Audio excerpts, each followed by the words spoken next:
The bombshell sexual misconduct allegations against Alabama GOP nominee Roy Moore have roiled the state's Senate race, giving Democrats an unusual chance to win a seat in the deep red state.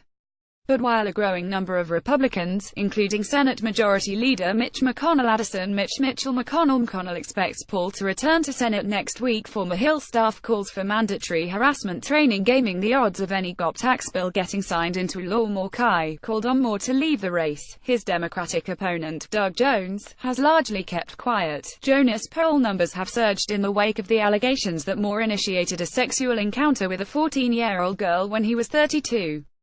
So far, though, while the Democrat has condemned Moore, HES sought to keep his focus on kitchen-table issues, only engaging on the Moore allegations when pressed by reporters. The former federal prosecutor released a second brief statement shortly after another Moore accuser came forward Monday to say he had assaulted her when she was a teenager. Jones praised the accuser's courage in a statement provided to The Hill, adding that Roy Moore will be held accountable by the people of Alabama for his actions. Jonas' often quiet approach to the Moore allegations matches with Democrats' strategy in the race since the beginning. The party has long believed its best chance of success is keeping Jones, rather than his controversial Republican opponent, at the center of the message. When someone has a self-inflicted wound, sometimes your best strategy is to let him bleed. You don't have to add to it. John Anzalone, a prominent Democratic pollster based in Montgomery, Alabama, said Jones did the work that needed to be done to take advantage of the situation. He's been up on TV for 5 weeks, by himself, making an argument that helps an acceptable guy as a Democrat, not a national Democrat, Anzalone said.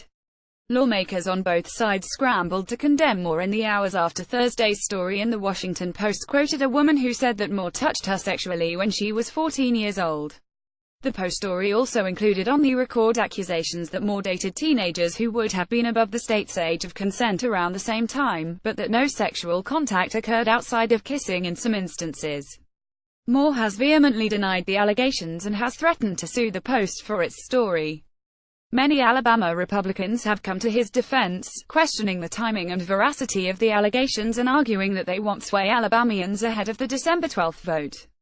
But Jonas' campaign only issued a brief statement that night, calling for Moore to answer these serious allegations. Jones made clear at a campaign rally the next day that he did not want to shift the campaign's focus. Those are issues that he has to address, not me, Jones told reporters at a Friday campaign event. Our message is the same: kitchen-table issues, jobs, the economy. Healthcare is such an important issue for the state, Jones said. We're a poor state, we're an unhealthy state, and health care is probably the biggest issue that's causing folks to take a look at this race and hit a political reset button. But the allegations have clearly turned the race on its head, making Jones, in Anzalone's view, the favorite to win. Polls conducted after the allegations have shown a tightening race. One poll from Opinion Savvy and Decision Desk found the two nominees tied, and a survey by JMC Analytics released Sunday showed Jones up by 4 points. The latest poll by the Emerson College, however, shows Moore up by 10 points. All of the polls show Jonas' numbers rising after the Post published its investigation. Jonas' path to victory has always relied on winning over Republican voters opposed to Moore and his firebrand style of politics, or at least hoping those Alabamians won't show up to vote at all. Wary of firing up Alabama Republicans, Jones has said he'd work with the GOP if elected while focusing on fixing Washington, arguing that both parties need a reality check. Moore has been a lightning rod for criticism, as a former state Supreme Court Chief Justice. He's been kicked off the bench twice for disregarding federal orders, and he's been no stranger to controversial comments. That resume has earned him a fervent group of supporters, mostly in the evangelical community. But it's also repelled more of the GOP's establishment and business-minded conservatives. That divide was on display when Moore ran to reclaim his state Supreme Court seat in 2012, lagging behind 2012 GOP presidential nominee Mitt Romney by about 9 points. Anzalone, the veteran Alabama Democratic pollster, said the allegations give those Republican voters the shove they needed to ditch Moore. This was already an electorate that was uncomfortable with him, but they were in a hold-their-nose situation, he said. They're now breathing fresh air now that they have another alternative. The pressure continues to mount on Moore as the establishment wing of the party continues to cut ties. McConnell called on Moore to drop out on Monday, adding that he believes the women's allegations and floating the possibility of a write-in campaign. McConnell's latest comments come after the Senate GOP's campaign arm removed its name from a joint committee to help fundraise for more.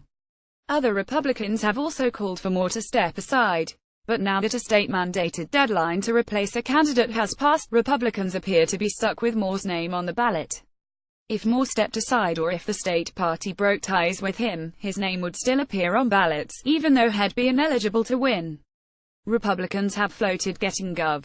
Kivr to move back the special election, but her office said on Saturday that she has no plans to change the date. Despite the controversy, Alabama Republicans believe Washington's worries about losing the seat to Democrats are overblown.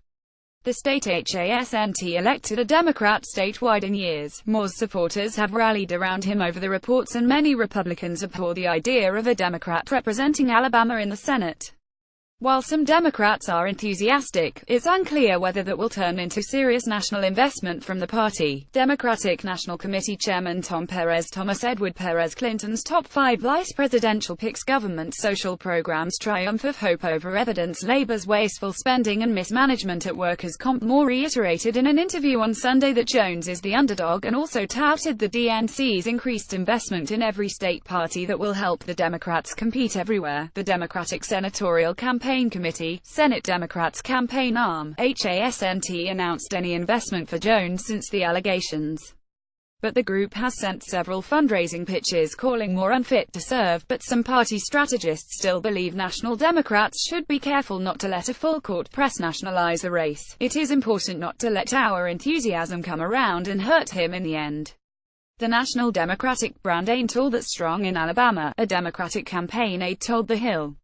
Not having the circus in town has actually gone pretty well for him so far.